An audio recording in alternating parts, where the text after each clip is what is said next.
Imagine for a second that you're the president of the United States. Let's call you President Donald Trump. You wake up, have your cup of coffee, and decide to send the military somewhere to give them some good old American freedom by blowing something up. As you know, the U.S. just struck Iran, and now Congress is scrambling to vote on war powers. We're going to talk a little bit about that. And the question starts off with, does the president need a permission slip? Well, according to the Constitution, maybe. According to the War Powers Resolution of 1973, definitely. But according to actual history, it's complicated. Did I do that?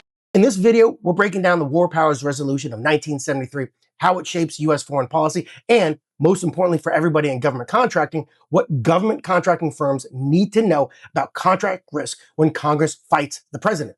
It's basically a high-stakes game of Mother May I, except the kids, that's the presidents, usually just run outside and play with fireworks anyway.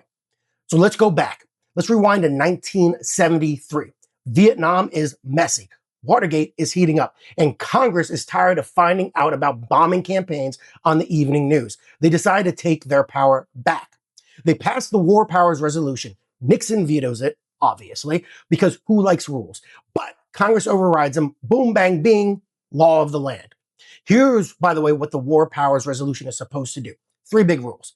1, the president has to consult Congress before sending troops into hostilities. 2, once troops are there, the president has 48 hours to tell Congress why.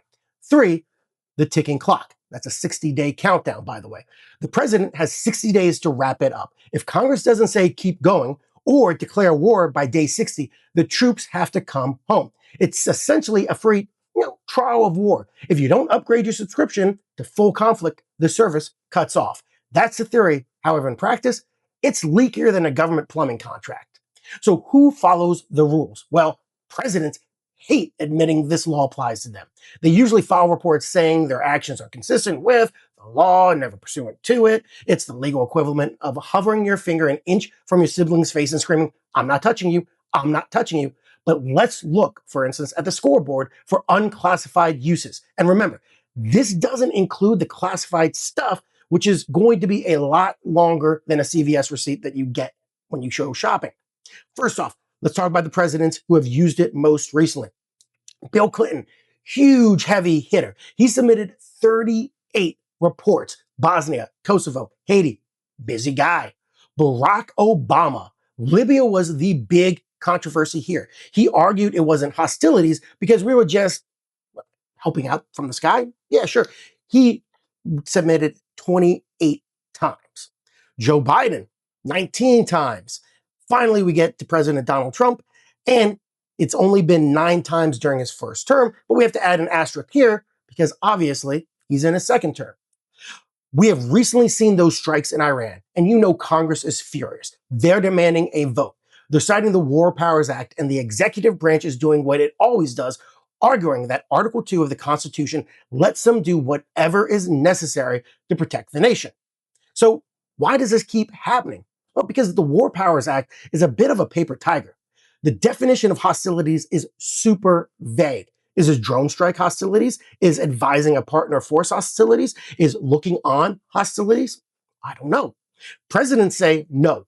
Congress often says yes. And usually nothing happens. The day 60 clock gets ignored and the clock gets reset. Or Congress just doesn't vote because voting on war is politically scary. It's a loophole you could drive a tank through. But, and here's the big but, Congress has one weapon left. And this is where my government contractors need to wake up. Now, payroll and politics both start with a P because they both can impact each other.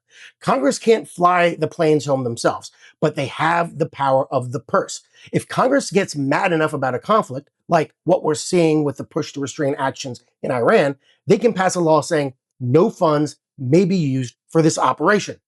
If your contractor supporting that mission, logistics, IT, consulting, ammo, whatever, and Congress cuts the funding, guess what? The agency literally cannot pay you. You might get hit with a termination of convenience. The government basically breaks up with you. Sure, they'll pay for the work you've already done and maybe some settlement costs, but that future revenue, the profit you forecasted for Q3 and Q4, gone. So when you see headlines about the War Powers Act, don't just think it's constitutional drama. It's actually procurement risk. If Congress is fighting the president over a war, your contract is standing in the crossfire. Now, what do you need to do? Watch the funding bills, folks. That's where the real war is happening at this very moment. Thanks for watching. If you have any questions about what is happening with War Powers Act, how this impacts procurement, feel free to comment down below. We try to respond to every single question as they come in. Please subscribe. It really helps the channel. Thanks for watching. See you next time.